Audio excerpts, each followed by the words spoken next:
Слава Бъде на Господа. Днес темата ще бъде Бог предупреждава, но човек трябва да внимава. Защото Словото Божие наистина много места Бог предупреждава за последните времена, това, което се случва на хората, живеят и като че много не вълнува. Словото Божие как беше новите дни, как беше лотовите дни, обяснява на широко, обаче хората си продължават да живеят в своите пътища. Обаче има някои неща, които са важни. Агей, в Иил, такива пророчества, които са на последното време. Словото Божие каза така: Ил 3 глава. И Господ ще тръгва от Сион и ще зареди гласа си от Иерусалим. Небето и земята ще се потресат, но Господ ще бъде прибежище за народа си и крепост за израелтяните. Благословение за Божия народ. Така ще познаете, че аз съм Господ вашия Бог, който обитава в святия си хълм Сион. Слава Бъде на това. Виждам, че наистина ще жида нещо върху цялата земя, но Бог каза: не се притеснявайте, моите, аз сам ще ги опазя. И още и стигам в Агей, 2 глава, каза така, 6 и 7 стих. Защото така казва Господ на силите: още веднъж, и то скоро, аз ще разсъся небето и земята, и морето и сушата, ще разсъся и всички народи, и те ще дойдат да станат броните си дарове. Виждаме, че Словото Божие каза още веднъж. Когато го още веднъж обличам, веднъж земята беше разтърсена. Когато Бог дойде на тази земя, по времето на Моисей, на планата Синай, тогава Словото Божие каза, че земята се разтепера от Божието присъствие. Сега в Евреи казва така, тук е писано Евреи 12 глава, 25-29 казва така: внимавайте да не презрете този, който говори. Сега самото като внимавайте да не презрете. Самото презрение да се откажеш, да се отдадеш към Бога, към нещо, като не е толкова важно, едва не нещо мимоходно, нещо, което така не е толкова голямо значение. Си му каже, Словото Божие винаги трябва да се човек да подходи с някакво внимание и наистина да разсъждава и да размишлява, защото има неща, които са много важни за нас, като за живота ни, за бъдещето ни. И тук Словото Божие казва така: внимавайте да не презрете този, който говорим. Защото ако онези не избягнаха наказанието, като презряха този, който ги предупреждаваше на земята, то колко повече ще избегнем ние, ако се отлучим, отърнем от този, който предупреждава от небесата. Чуйте глас се разтърси тогава земята, и сега той се обещава, казвайки: още веднъж ще се сега земята, не само земята, но и небето. И това още веднъж означава премахването на тези неща, които се клатят, за остане тези, които се клатят. Понеже приеме царство, което се клати, нека бъдем благодарни, така сме благоволни Богу, с благоволение, с почитание, защото нашия Бог е огън, който пояжда. Това са много страшни стихове. Сега, да внимаваме относно Божието предупреждение. Когато Бог предупреждава нещо, това не е просто така, казвам после тук тъй. Наистина това предупреждение е към тези, които се изкачат Словото Божие, разбира се. Хората, които не познават Бога, това няма как да ги предупреждават. Те приемат живота като, не като съдбата е такава, уредата е била такава, време природата, и всеки търси някаква причина от някъде отвън. Но Словото Божие иска да кажа, че има много неща, които стават по цялата земята, които говорят за времето, в което живеем. Сега, Бог и днес говори чрез Словото, че събитията, които стават по света, днеска пак покажа на галерията тук, едно наводнение, едно голямо бедствие. При нас се стана голямо земетресение в Венецуела, при това някъде другаде.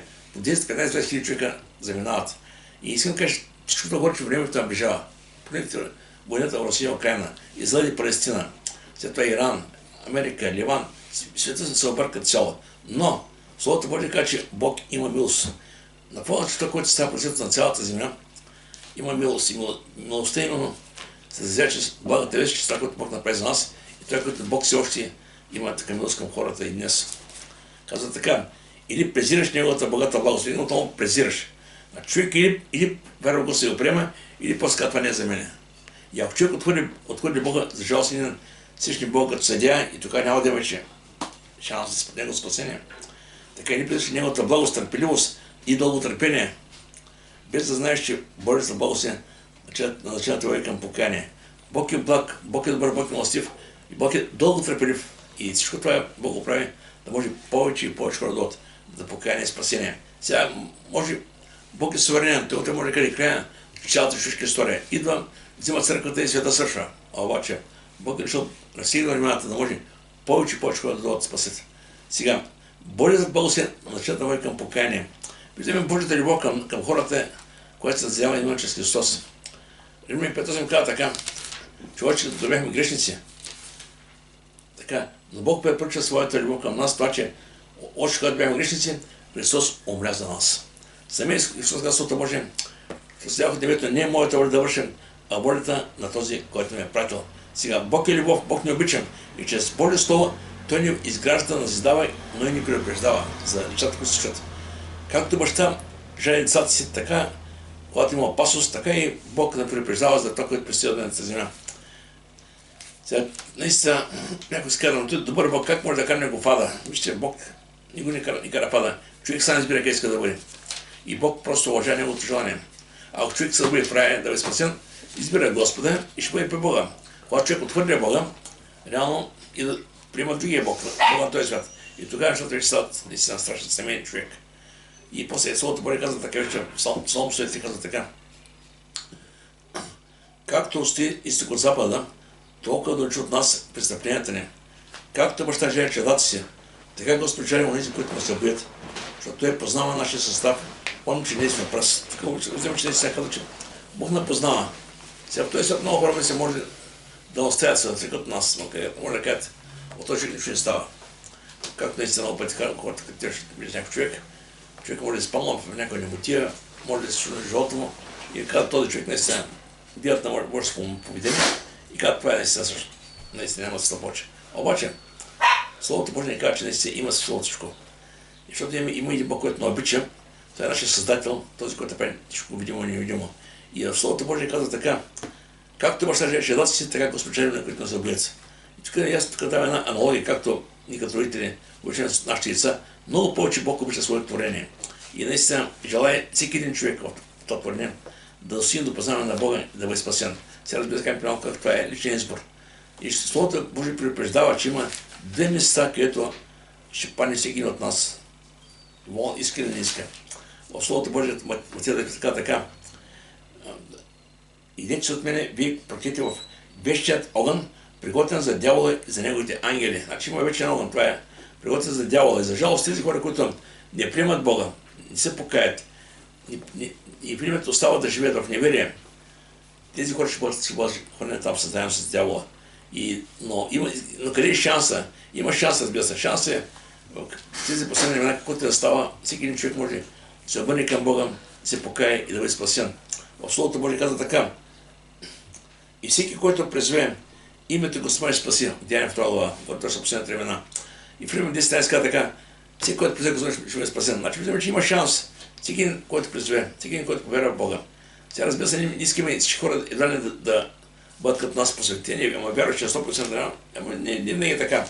Има хора, като разбойника на кръста, беше на края на часовете си, на дните си, на живота си и се обърна на каза, Господи, спомни за мен. И скоро му каза, чакай. Ти имаш цял живот пред себе си, не ме избрат, като беше долу в кръста, сега баш ме избрали. Така е било. Няма как. Сега факт е, че това е шанс, ако човек е жив на тази земя, нямаше дали на кръста, дали долу. Щом се обърне към Бога с покаяние, Бог му прощава. И казва така, нашата надежда казва, че Словото Божие така. Според както е писано, който око не е видяло и ухо не е чуло, и човек със не е дохождало, ще това приготвил Бог за тия, които го любят. Виждаме различни крайности. На едното места, където наистина живеят хората при Бога ще бъдат в Божието царство, нещо, което няма как да го пишеш. А другото място е, Словото Божие каза, ад и огнено езеро. И това е сетната на самия човек. От човека зависи къде ще избира да бъде. Това е нещо лично, разбира се. Но въпросът е, че Бог тези всеки открива. Макар че не всичко разбираме как трябва да бъде, как ще бъде там. Ние го приемем с вяра. И апостолът каза, а нас Бог открива това, чрез духа, чрез духа издирва всичко, което даже е Божие да разпочне. Чрез Святи Дух Бог ни да разберем, че това е истина. И приемем, и го вярваме, и се надяваме на нашата надежда. Сега, докато този свят хората нямат никаква надежда. Тяхната надежда е този свят. И аз шпи, весели се, това остава. Но ние имаме надежда и за след това. Надежда е, че апостол Павел каза, защото нашата граница е небесата, откъдето очакваме спаси нашия Господ Христос. Слава бъде на Господа. И ще в Откровение 20 казва така. Откровение 20:10. И дяволът, който ги мамеше, бе хвърлен в огненото езеро, Либано езеро, където се извядат и лъжепророкът и ще бъдат мъчени ден и нощем до вечни векове. Това е място. А за християните, Словото Божие каза, има ново небе и нова земя, където живее правда. Сега, и да почнем се отново на Евреи, там където Словото Божие каза, че още веднъж Бог ще със небето и земята и трябва да внимаваме. И това е нещо е важно за нас сега. Словото Божие казва така. Преди 12 глава, 25 стих. Внимавайте да не презете този, който говори. Отново казвам да не презете, внимавайте да се отзете с, така да кажа, с крайно неуважение към това, което Бог е казал. Само да презирам означава крайно неуважение към нещо незначително, незаслужаващо внимание. Но човек, когато наистина чува благата си и някак си казва, той не е за мен. Той само отвърля вечността за жалост. И Словото Божие казва, внимавайте този, който говори. Внимавайте. Помните Матея 17 глава, когато Йоан Кръстител кръщаваше с Христос там. И тогава дойде глас от небето и каза така, това е моят възлюбен син. Сега имаше глас от небето. След това, малко после Матея 17, когато бяха владата преображението, Исус Христос, Яков, Йоан и Петър, тримата, тогава дойде глас от небето и каза така, това е моят възлюбен син, не слушайте, вече имаше наистина вече още нещо да пребаваме. Сега дома, това, което Словото Божие ни казва, да слушаме нашия Бог, да слушаме Словото Божие и наистина да вървим напред с вяра в Него.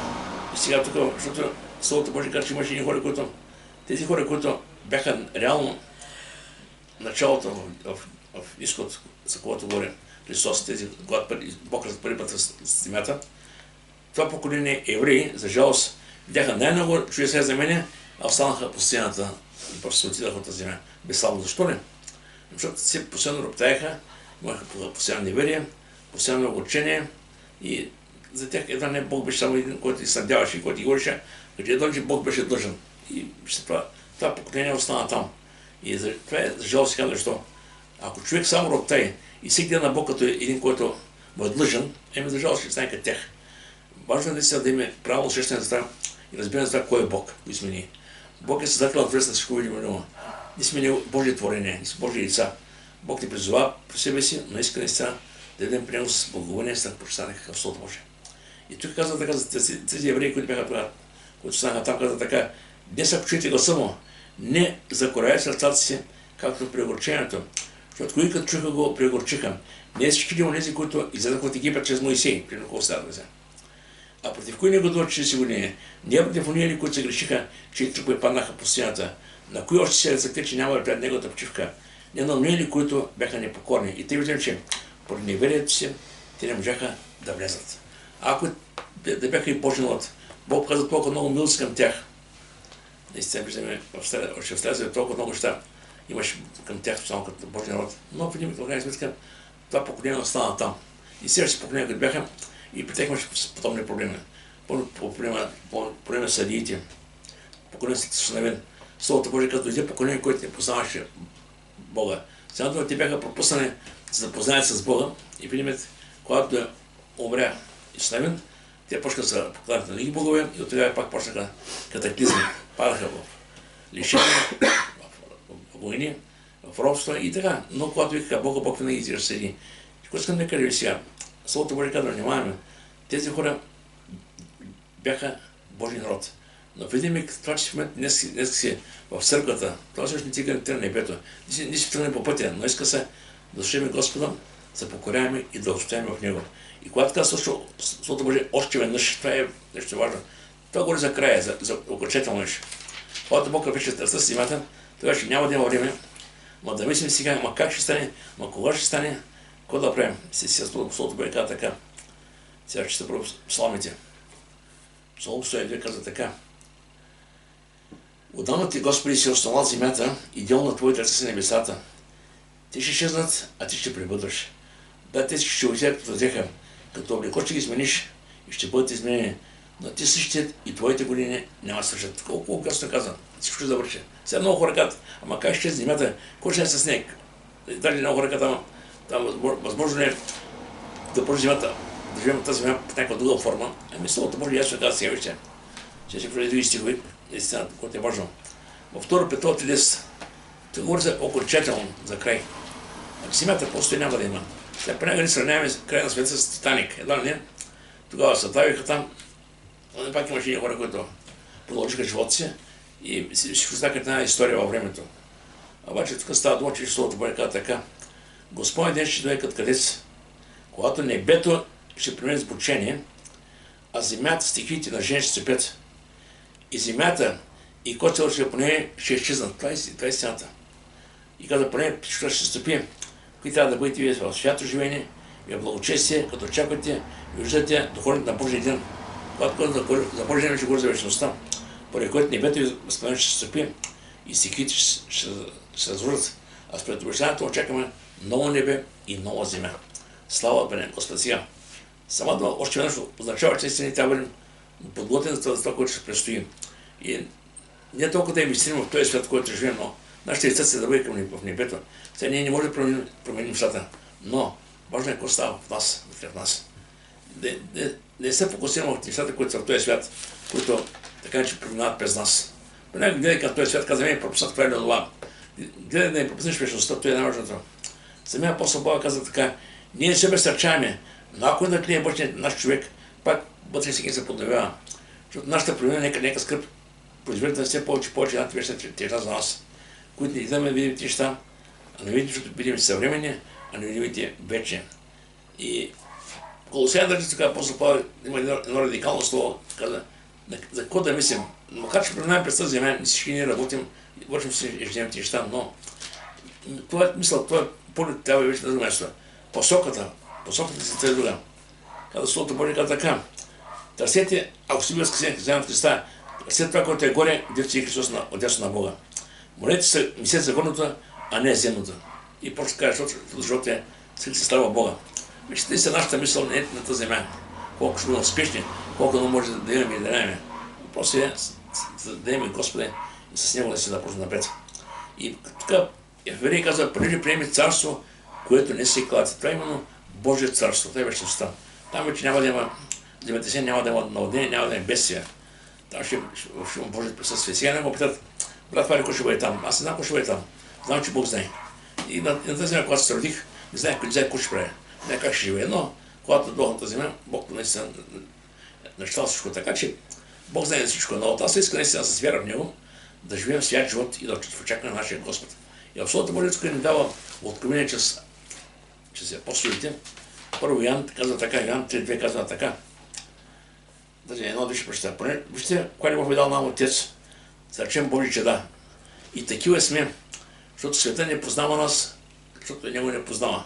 Не сме Божи лица. Още тази в момента, който приемем Бога, макар и вечността да живее в нас. Възумени, сега сме Божи чеда и още не е станало явно, ако ще бъдем. Но знаем, че когато стане явно, ще бъдем подобни Нему, защото ще бъдем както е. Виждаме, когато няма да име. Ще бъдем при Него, както е, ще нещо както е. И апостол Павел дали има тук специалното откровение. Знаете, апостол Павел беше дошъл до трето небе, видя много неща, но нямаше как да ги разкаже на тази земя. Но самият той каза в Словото Божие, относно това, което наистина е необходимо за нас да го знаем. Каза така, защото сега виждаме нещата не ясно, като полидолу, а тогава ще го видим лице в лице, сега познавам отчасти, а тогава ще позная напълно, когато аз съм бил напълно познат. Когато апостол Павел пише за Божие царство, той пише като един, който го е видял, който е бил там. И затова е неговото послание са толкова силни. Той каза, нашето граждане на небесата, откричане на Спасителя. После каза, както ако не е видял сърце на хората, тези неща, които той ги е преживял в живота си, отивайки там. И нещо, което е важно за нас като християни, иска се устояване в Господа. Не да падаме да ставим по всяка. Сега съм слаб, едва не. Как ще бъда там, как ще виждам? Вижте, има вече име, който е в нас.